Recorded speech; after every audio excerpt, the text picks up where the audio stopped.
வணக்கங்க. இன்னைக்கு நம்ம வந்து அதிபர் டொனால்ட் ட்ரம்ப் வந்து ஆல்ரெடி வந்து H1B விசாவிலே பெரிய இஷ்யூஸ் இருந்துச்சு. ஸோ இதனால நிறைய வேலை வாய்ப்புகள் இலக்கு நேரிடுச்சு இந்தியாவிற்கு. தற்பொழுது இன்னொரு இஷ்யூஸை ரைஸ் பண்ணியிருக்காரு.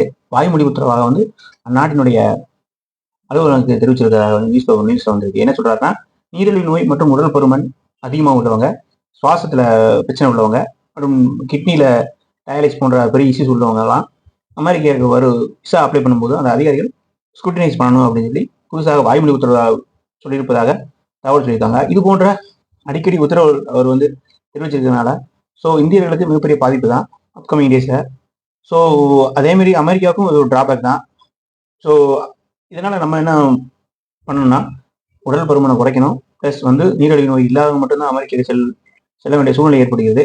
ஸோ இது உண்மையான செய்தியா இல்லை வேண்டுமென்றே ஒரு பதற்றத்தை உருவாக்க வேண்டும் என்று ஒரு செய்தியா என்று தெரியவில்லை.